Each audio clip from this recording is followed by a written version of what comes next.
Mga kahuan, panoorin ang video na ito upang alamin ang pinaka-latest na balita tungkol sa lagay ng panahon at bagyo. Update today. Apat na weather system na nakakaapekto ngayon sa bansa.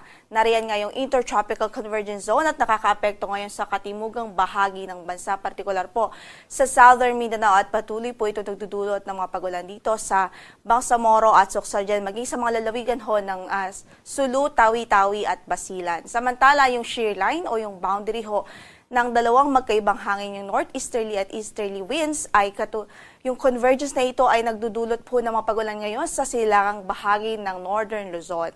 Habang malakas at malamig na amihan pa rin na nakakaapekto sa natitirang bahagi pa po ng Northern Luzon. At nariyan din ng easterlies at nagdudulot ng mga pagulan sa natitirang bahagi pa ng ating bansa.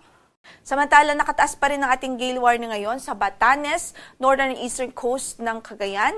Kasama din dyan ng Babuyan Islands, yung Ilocos Norte, maging yung Ilocos Sur, at La Union at yung western coast ng Pangasinan. So sa mga nabanggit nating lugar, hindi pa rin ina-advise na pumalaot ang maliliit na sasakyang pandagat dahil magiging maalon pa rin hanggang sa napakaalon ng kondisyon ng ating karagatan dyan. So hindi ina-advise yung mga small sea vessels na pumalaot sa araw na ito.